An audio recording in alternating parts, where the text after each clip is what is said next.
Hello everyone, आप सभी का स्वागत है हमारे यूट्यूब चैनल पहला बोर्ड में। और आज हम करने वाले हैं बेहद ही इम्पोर्टेंट और थोड़ा सा टफ क्वेश्चन जो कि जनरली परेशान करता है मोस्ट ऑफ द बच्चों को। तो क्वेश्चन कुछ ऐसा रहता है बोट एंड स्ट्रीम वाले, यानी कि यहाँ पे हमारे पास कुछ बोट के बारे में गिवन इन्फॉर्मेशन होती है और एक स्ट्रीम होती है। स्ट्रीम का मतलब यहाँ पे ये रहेगा कि जो पानी का बहाव है उसकी बात कर रहा है, तो उससे रिलेटेड क्वेश्चन पूछे जाते हैं जहाँ पे जनरली बच्चों को डिफ़िकल्टी रहती है। बट इस एक वीडियो में मैं एग्जांपल 19 लेने वाला हूँ, आप ही की एनसीईआरटी का है, जिसमें कि मैं पूरी अच्छी तरीके से क्वेश्चन को एक्सप्लेन करूँगा और जो भी इंपॉर्टेंट बातें हैं उसको डिस्कस करेंगे। तो इस वीडियो को कम्प्लीटली देखने के बाद बोट एंड स्ट्रीम वाले जो भी क्वेश्चन है आप बड़ी ही आसानी से उसे कंप्लीट कर लोगे। तो शुरू करते हैं बिना टाइम वेस्ट करे हुए। आपके सामने क्वेश्चन नज़र आ रहा होगा। क्वेश्चन कुछ इस तरीके से है, अ boat goes 30 kilometer up stream and 44 kilometer down stream in 10 hours. अब यहाँ पे जो इंपॉर्टेंट बातें हैं ना वो ये है, अप स्ट्रीम क्या होता है, डाउन स्ट्रीम क्या होता है। अगर ये चीज़ें समझ में आई तो ही जाके क्वेश्चन सॉल्व हो पाता है। और यहाँ पे जो भी चीज़ें मैंने लिखी हुई हैं एज इट इज़ आपको अपनी कॉपी में छाप लेना है।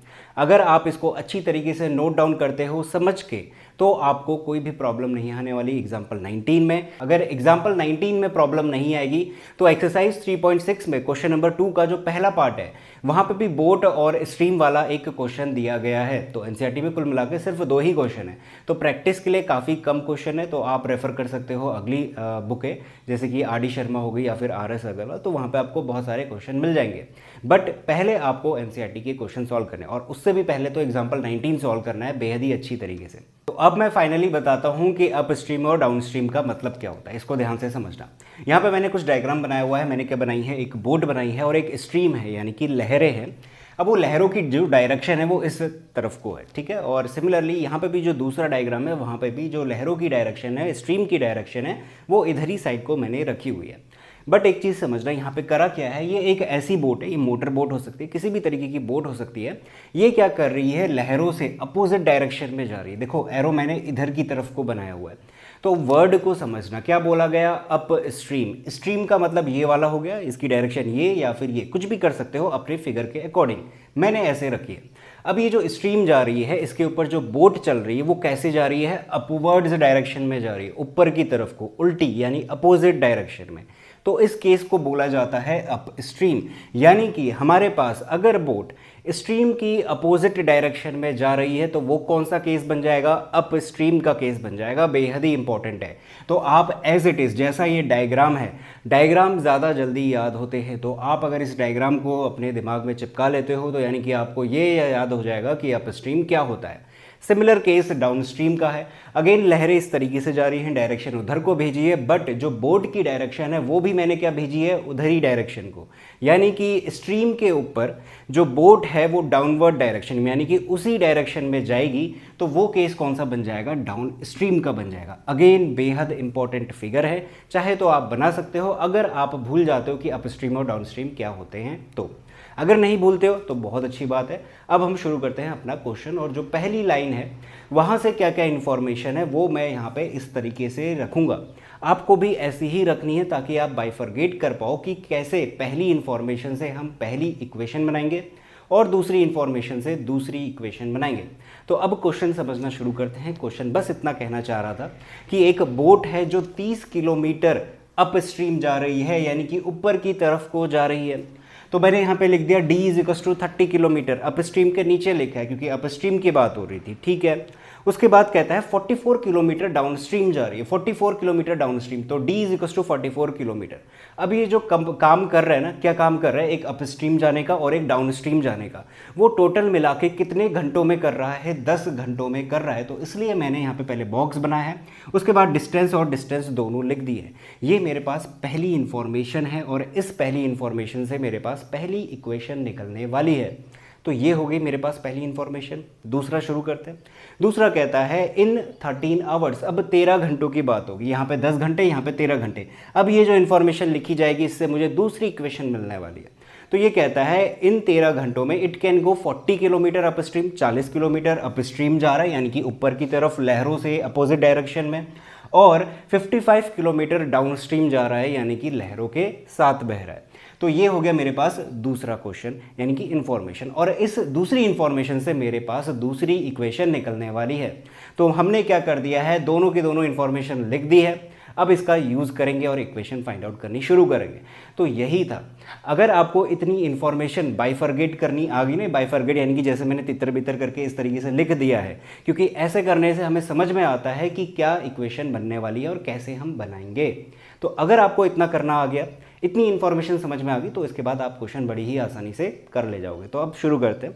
अब आखिरी में कहता है डिटरमाइन करो स्पीड ऑफ स्ट्रीम, यानी कि ये जो स्ट्रीम है, ये जो लहरें हैं, इनकी क्या स्पीड है वो बताओ। और साथ के साथ ये बताओ कि जो बोट है वो स्टिल वाटर में उसकी स्पीड कितनी रही होगी।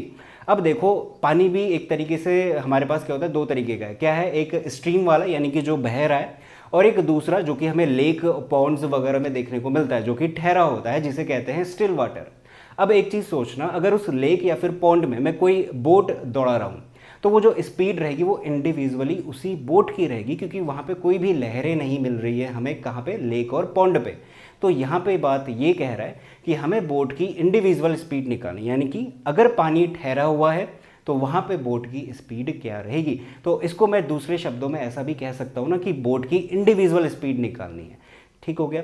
अब इस बात को समझना, हमें क्या करना है, जो निकालना है उसको मैंने यहाँ पे मेंशन कर दिया। तो हम लोग यहाँ पे क्या करेंगे, लेट करेंगे जो बोट की स्पीड है स्टिल वाटर में, यानी कि ठहरे हुए पानी में कितनी है, x किलोमीटर पर आवर। यानी कि ये क्या है, एक तरीके से इंडिविजुअल स्पीड है उस बोट की, यानी कि अगर पानी ठहरा हुआ है तो बोट कितनी रफ्तार से जा रही है वो हमें पता चलने वाला है इस स्पीड से। दूसरा क्या है, स्पीड ऑफ स्ट्रीम, यानी कि जो पानी का बहाव है उसकी स्पीड कुछ ना कुछ होगी, उसे हमने मान लिया y किलोमीटर पर आवर। और यूनिट कहाँ से पता चल रही है, कैसे क्वेश्चन किलोमीटर में है और आवर में, तो इस वजह से किलोमीटर पर आवर का यूज करा गया। अब देखो, जो हमारे पास इंफॉर्मेशन है ना, वो अपस्ट्रीम और डाउनस्ट्रीम दोनों केसेस को साथ में लेकर चल रही है। यानी कि अगर मैं पहली इन्फॉर्मेशन लूँगा वहाँ से पहली इक्वेशन आएगी, दूसरी इन्फॉर्मेशन लूँगा दूसरी इक्वेशन आएगी। तो यानी कि हमें जो स्पीड निकालनी है ना, वो डाउनस्ट्रीम और अपस्ट्रीम दोनों के लिए निकाली जाएगी। कहने का मतलब हम यहाँ पे निकालेंगे स्पीड ऑफ बोट जब वो डाउनस्ट्रीम जा रही होगी। अब वो कैसे निकालोगे वो समझना। देखो, डाउनस्ट्रीम वाला केस लेता हूँ। ये मेरे पास पानी बह रहा है, स्ट्रीम है, इसकी स्पीड हम y किलोमीटर पर आवर लेके चले, और ये जो बोट है इसके ऊपर, इसकी स्पीड हम लोग x किलोमीटर पर आवर लेके चले। ये एक तरीके से इंडिविजुअल स्पीड है हमारे पास। अब अगर डाउन स्ट्रीम जा रहा है कोई, मान लो आप स्विम कर रहे हो और पानी के बहाव के साथ जा रहे हो, पहले तो आपकी जो स्विमिंग की स्पीड है वो कुछ ना कुछ होगी, और उस पानी की भी अगर कुछ ना कुछ बहाव की स्पीड है तो यानी कि आपकी स्पीड क्या हो जाएगी, बढ़ जाएगी। ऑफ कोर्स ये सिंपल सा लॉजिक है। तो वही सेम लॉजिक यहाँ पे लगाओ। ये है मेरे पास बोट की स्पीड, कुछ ना कुछ है x, ये मेरे पास स्ट्रीम की स्पीड है y, कुछ ना कुछ है। तो अगर मैं कहता हूँ डाउनस्ट्रीम जाते हुए कंप्लीट बोट की स्पीड कितनी हो जाएगी, तो दोनों को हम क्या कर देंगे, प्लस कर देंगे, क्योंकि स्ट्रीम की स्पीड भी ऐड हो जाएगी, जिससे कि हमारी जो बोट की स्पीड है वो बढ़ जाएगी। और बोट की स्पीड कितनी है, x, और स्ट्रीम की स्पीड है y। तो speed of boat when it is going down stream कितना हो जाएगा, x plus y kilometre per our. अब देखो दूसरा केस क्या है, अपस्ट्रीम का लेना है। यानी कि अगर हमारी बोट अपस्ट्रीम ऊपर की तरफ जा रही है तो स्पीड कितनी होगी। अगेन समझो, मैंने स्ट्रीम की स्पीड मानी है y, और जो बोट की स्पीड है स्टिल वाटर में वो कितनी ली गई है, x, यानी कि एक तरीके से वो बोट की इंडिविजुअल स्पीड है।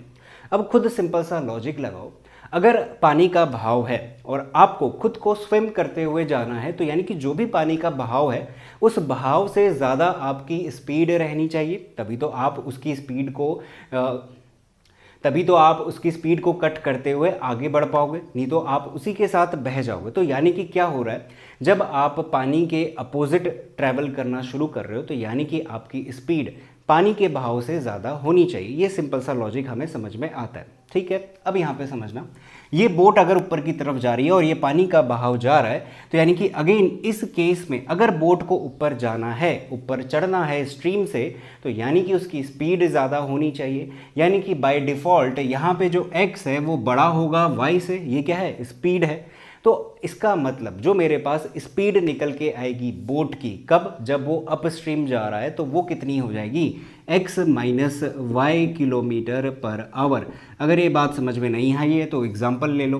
देखो मैं मानता हूँ कि यहाँ पे मेरे पास बोट की स्पीड है 40 किलोमीटर पर आवर और जो स्ट्रीम की स्पीड है वो है हमारे पास कितनी, 30 किलोमीटर पर आवर।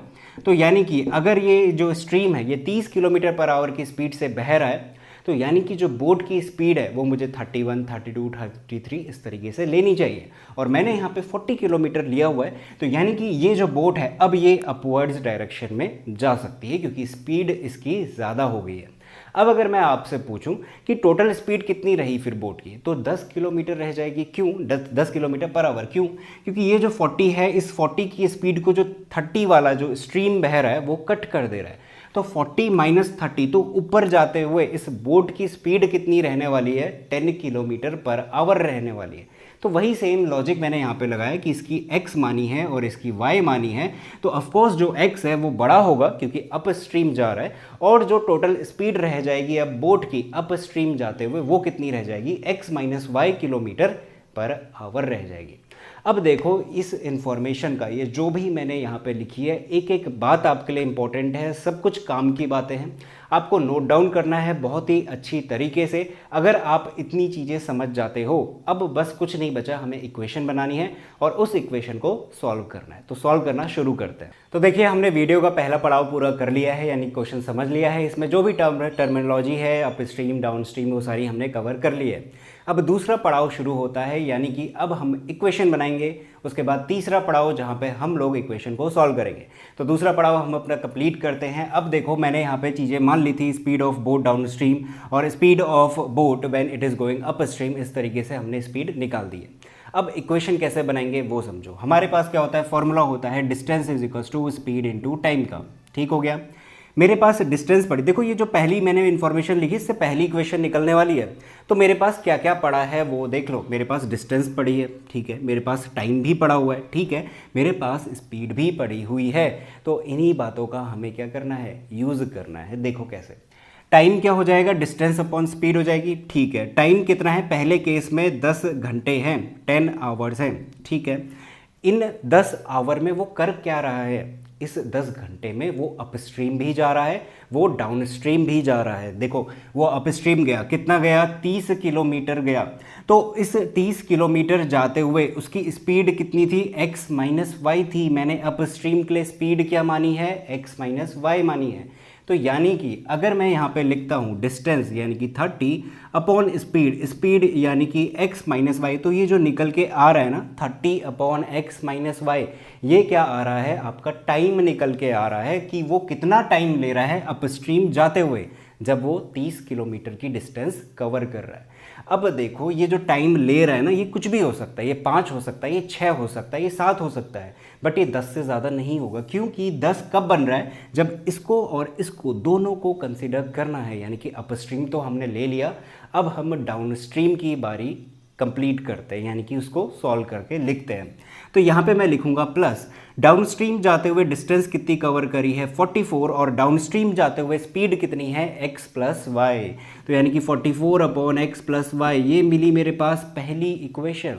तो इसे एक और बार मैं समझाने की कोशिश करता हूँ। ये जो 30 अपॉन एक्स माइनस वाई है, ये मुझे टाइम दे रहा है जब वो डाउन अपस्ट्रीम जा रहा है।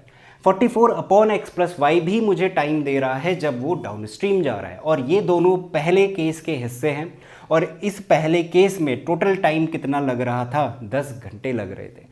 तो यानी कि ये भी मुझे टाइम दे रहा है, ये भी टाइम दे रहा है, और दोनों का टाइम का सम कितना आ रहा है, 10 के बराबर आ रहा है, क्योंकि 10 आवर क्वेश्चन ने बोला हुआ है। तो यही लॉजिक है यहाँ पे, और ऐसे ही हमें क्या करनी है, इक्वेशन बनानी है। तो 30 upon X minus Y plus 44 upon X plus Y is equals to 10, ये पहली इक्वेशन। अब आपको लगेगा ये तो बहुत ही अटपटी सी इक्वेशन, ठीक है अटपटी है, बट इसी के लिए तो हमने एक्सरसाइज 3.6 सीखी हुई है। वहाँ पे हमारे पास कुछ ऐसे पेयर्स मिलते हैं जो रिड्यूस्ड हमें करने होते हैं स्टैंडर्ड फॉर्म में, उसके बाद सॉल्व करते हैं। तो वही सेम काम हमें यहाँ पे भी करना है। अब देखो दूसरी इन्फॉर्मेशन से, जहाँ आपको पहली इन्फॉर्मेशन समझ में आई और वहाँ से इक्वेशन बनानी आई, दूसरी भी अपने आप हो जाएगी। तो बस दूसरी वाली में क्या गिवन है, दूसरी वाली में कहता है डिस्टेंस कितनी ट्रैवल करी है 40 किलोमीटर, तो 40 अपॉन यानी कि डिस्टेंस अपॉन स्पीड कर दूंगा। अप स्ट्रीम का केस है, ध्यान रखना, तो स्पीड भी उसी की ली जाएगी। तो 40 अपॉन एक्स माइनस वाई करूंगा तो ये मुझे टाइम देगा, कब, जब वो अप स्ट्रीम की तरफ को जा रहा है। दूसरा क्या है, मेरे पास 55 किलोमीटर है, तो 55 अपॉन डाउन स्ट्रीम जाते हुए, ये डाउन स्ट्रीम ट्रैवल करा है, डाउन स्ट्रीम जाते हुए डिस्टेंस अपॉन स्पीड करूंगा यानी एक्स प्लस वाई करूंगा। इन दोनों का सम, ये भी टाइम दे रहा है, ये भी टाइम दे रहा है, किसके बराबर है, 13 के बराबर है। क्वेश्चन खुद ब खुद दे रहा है। ये हो गई मेरे पास दूसरी इंफॉर्मेशन। तो दूसरा पड़ाव हमारा पूरा हुआ, जो कि अगेन बेहद इंपॉर्टेंट है, यहाँ पे कंफ्यूजन रहता है बच्चों को। तो डिस्टेंस का फॉर्मूला हमें लगाना है, स्पीड इनटू टाइम, उन्हीं बातों का यूज़ करना है। सारी की सारी इंफॉर्मेशन हमने रख दी है, अब हम इसको सॉल्व करेंगे। तो बस अब मैं क्या करूँगा, तीसरा पड़ाव शुरू करूँगा जहाँ पे हम लोग इस इक्वेशन को सॉल्व कर रहे होंगे। तो इसे नोट डाउन करो, इसके बाद मैं इसको सॉल्व करना शुरू करता हूँ। तो इक्वेशंस मैंने यहाँ पे लिख दी है, इसको जस्ट हमें सॉल्व करना है। एक्सरसाइज 3.6 हमने कंप्लीटली अच्छी तरीके से सीखी हुई है। क्या करते हैं, इसे रिड्यूस करते हैं। देखो क्या पैटर्न बन रहा है, पहली और दूसरी इक्वेशन में मुझे दोनों तरफ दिख रहा है 1 अपॉन एक्स माइनस वाई है। तो यानी कि मैं अगर लेट कर लूँ 1 अपॉन एक्स माइनस वाई को u के बराबर, और दूसरे वाले में देखो 1 अपॉन एक्स प्लस वाई दोनों जगह पे दिख रहा है, और 1 अपॉन एक्स प्लस वाई को v के बराबर। आप कोई और वेरिएबल ले सकते हो, आप st ले सकते हो, कुछ भी ले सकते हो अपनी मर्जी का, मैंने u और v ले लिया। तो अब देखो ये जो पहली इक्वेशन है क्या बन जाएगी, 30 into 1 upon X minus Y है ना, तो इसकी जगह पे कितना हो जाएगा u, तो 30u बन जाएगा, plus 44 into 1 upon X plus Y लिख सकते हैं, और 1 अपॉन एक्स प्लस वाई को हमने v माना हुआ है, तो 44v इज इक्वल टू कितना 10। सिमिलरली यहाँ पे भी 40u plus 55v is equal to कितना 13 हो जाएगा। अब यहाँ पे हमें क्या करना है, सॉल्व करना है। सॉल्व करने के लिए आपके पास तीन तरीके हैं, क्रॉस मल्टीप्लिकेशन, सब्स्टिट्यूशन और एलिमिनेशन मेथड। आपके पास फुल चॉइस है कि आप कोई भी मेथड अपना सकते हो, जो भी आपको पसंद है। मैं यहाँ पे एलिमिनेशन मेथड का यूज़ कर रहा हूँ। थोड़ी सी लंबी जा सकती है कैलकुलेशन, क्योंकि यहाँ पे नंबर्स बड़े हैं और उसके लिए हम कुछ नहीं कर सकते, हमें जैसा दिया जाएगा हम वैसा ही सॉल्व करेंगे। तो एलिमिनेशन मेथड का यूज़ करते हैं, और एलिमिनेशन के लिए क्या करना होता है, कोई भी एक वेरिएबल ले लो, या तो u या तो v, उसको एलिमिनेट कर दो। कैसे करोगे, पहले उसके कोफिशिएंट सेम बनाओगे। कैसे बनाएंगे, देखो ध्यान से। पहले तो मैं -10 इधर भेज देता हूँ, 10 इज इक्वल्स टू के इधर आ गया, और -13 इक्वल्स टू के इधर आ गया, तो कुछ ऐसा बन गया। ठीक है, मुझे दिख रहा है यहाँ पे 30 है, तो हमें क्या करने होता है, एक दूसरे के कोफिशिएंट के साथ मल्टीप्लाई करना होता है, तभी जाके हमारे पास बनते हैं सेम। मैं u को एलिमिनेट करना चाह रहा हूँ, तो इधर का जो 30 है उसको इस वाली इक्वेशन से, इधर का जो 40 है उसको इस वाली इक्वेशन से कंप्लीट हम क्या करेंगे, मल्टीप्लाई कर देंगे। तो करता हूँ, तो ये हो जाएगा 4 3 12, 1 2 0 0 u प्लस 4 4 16, 4 6 17, 1 7 6 0 v माइनस का 400 इज इक्वल टू 0। थोड़े ज़्यादा बड़े नंबर्स दिख सकते हैं, बट कोई बात नहीं, कैलकुलेशन आसान हो जाएगी। 5 3 15, एक कैरी 5 3 15, 16 0 v, और ये हो जाएगा माइनस का 390 इज इक्वल टू 0। अब देखो मेरे पास दोनों इक्वेशन में u वाले कोफिशिएंट सेम बन चुके हैं। अब हम क्या करेंगे, इसको सब्ट्रैक्ट करेंगे पहली इक्वेशन को दूसरी से। तो यहाँ पे माइनस, यहाँ पे माइनस, और यहाँ पे माइनस माइनस प्लस, यानी कि हमारे पास साइन चेंज हो जाते हैं। u से u गया, 1760 माइनस का 1650, ये बन जाएगा 0 1 1, 110v, और यहाँ पे हमारे पास देखो प्लस माइनस, माइनस का कितना बचेगा 10 इज इक्वल टू 0, तो 110v इज इक्वल टू कितना 10, और v इज इक्वल टू हो जाएगा 10 अपॉन 110 से कैंसिल आउट, और v की वैल्यू मिल गई 1 अपॉन 11। तो थोड़ी सी कैलकुलेशन है, बट कैलकुलेशन आसान हो जाएगी क्योंकि यहाँ पे हमारे पास जीरो ज़्यादा है, जैसे 30 है 40 है, तो थोड़ा सिंपल बन जा रहा है। तो v इज इक्वल टू मिल गया 1 अपॉन 11। अब क्या बचा, u निकालना। कैसे निकालोगे, पहली या दूसरी किसी भी इक्वेशन में ले जाके पुट कर दो। मैं पहली इक्वेशन में ले जाता हूँ, देखो क्या है, 30u प्लस का साइन है, मल्टीप्लाई नहीं है, प्लस 44v, देखो 44v, v की जगह पे 1/11 अभी रख देते हैं, ठीक, माइनस का 10 इज इक्वल टू 0, इससे ये कैंसिल आउट, 4 मिला, तो 30u प्लस का 4 माइनस का 10 कितना हो जाएगा, माइनस का 6 हो जाएगा। देखो ना, 4 मल्टीप्लाई 1 4 मिलेगा, 4 minus 10 minus 6 is equal to 0। 30u is equal to 6, u is equal to 6 upon 30, cancel out होगा, u इज इक्वल टू मिल गया 1 अपॉन 5, जस्ट कैलकुलेशन है। तो u की वैल्यू 1 अपॉन 5, v की वैल्यू 1/11। क्या हमारा आंसर आ चुका है, नहीं आया। हमें क्या निकालना था, हमें तो x और y निकालने हैं, क्योंकि हमने लेट करा हुआ है इसको इस फॉर्म में। तो जो ओरिजिनल इक्वेशन होती है उसके जो वेरिएबल है वो हमें निकालने हैं। तो x और y निकालते हैं। कैसे निकालोगे, देखो यहाँ ये लेट करा हुआ था, u की जगह पे मैं रख देता हूँ 1/5 और v की जगह पे हमारा निकल चुका है 1/11। क्रॉस मल्टीप्लाई करो, 5 is equals to x minus y, इस पहली इक्वेशन से ये इधर गया, ये इधर गया। यहाँ पे भी सेम चीज़, 11 is equals to x plus y उधर जाएगा। अब देखो यहाँ पे क्या हुआ, हमारे पास क्या बन गई, एक और इक्वेशन आ गई। इस इक्वेशन को दोबारा से सॉल्व करेंगे और x और y की वैल्यू निकालोगे। देखो कैसे, इन दोनों को अगर मैं ऐड कर, देखो एलिमिनेशन मेथड में ऐड भी किया जाता है, मैं बार बार यही बात बताता हूँ जब भी क्वेश्चन हमें एलिमिनेशन से करना होता है। तो अगर हम यहाँ पे ऐड करेंगे तो ऐड करने से y कैंसिल आउट हो जाएगा, यहाँ पे मिलेगा 2x is equals to 11 plus 5 16, तो x is equals to 16/2 cancel हुआ 8। तो देखो मेरे पास x मिल गया 8 किलोमीटर पर आवर, क्योंकि हमने x क्या माना हुआ था, बोट की स्पीड, कब, स्टिल वाटर में। तो x is equals to 8 kilometre per hour, unit लगाना बेहद इंपॉर्टेंट है। दूसरा y निकाल लो, किसी भी इक्वेशन में ले जा देता हूँ। x minus y is equals to कितना है, 5 है। यहाँ पे x की value 8 minus y is equals to 5, तो 5 इधर जाएगा और 8 उधर रह गया, तो 8 माइनस 5 कितना, 3, तो y इज इक्वस टू कितना आ गया, 3। तो मैं इसको अच्छे से यहाँ पे लिख रहा हूँ, y इज इक्वस टू कितना, 3 किलोमीटर पर आवर। और ये क्या आ गई है हमारे पास, स्ट्रीम, यानी कि जो पानी बह रहा था उसकी स्पीड निकल के आ चुकी है। तो यानी कि हमने इक्वेशन को भी सॉल्व कर लिया, इसी के साथ जो तीसरा पड़ाव था वो कंप्लीट हो चुका है, तो हमारे पास कंप्लीट आंसर मिल गया। लास्ट में आपको इन्फॉर्मेशन लिखनी, क्या लिखोगे, hence speed of stream be 3 kilometre per hour, और जो हमारे पास बोट है स्टिल वाटर में उसकी स्पीड कितनी आई है, 8 किलोमीटर पर आवर। तो ऐसे हमें इस क्वेश्चन को कम्प्लीटली सॉल्व करना है। आई होप आपको वीडियो पसंद आई होगी, आपको क्वेश्चन समझ में आ चुका होगा अच्छे से। आपको इसे बहुत ही अच्छी तरीके से नोट डाउन करना है, समझने की कोशिश करनी है, खुद से ट्राई करना है। उसके बाद हम लोग करते हैं अब एक्सरसाइज 3.6 का जो हमारे पास क्वेश्चन नंबर 2 है, वो आपको अगली वीडियो में मिलेगा, जहाँ पे हमारे पास जो पहला क्वेश्चन है वो भी बोट एंड स्ट्रीम से रिलेटेड है, जिस वजह से हमें ये पहले सीखना चाहिए। तो उसको सॉल्व करेंगे, जिसका कि आपको ऊपर आई बटन पर लिंक मिल जाएगा या फिर आपको अगली ही वीडियो में वो चीज़ें मिल जाएगी। तो इसी के साथ ये वीडियो यहीं पे ख़त्म करते हैं। अगर वीडियो पसंद आई है तो इसे लाइक कर देना, दोस्तों के साथ चैनल को शेयर कर सकते हो और चैनल को सब्सक्राइब भी कर देना। मिलेंगे अगली वीडियो में, जहाँ पे हम लोग नेक्स्ट क्वेश्चन कर रहे होंगे। Thank you so much for watching this video.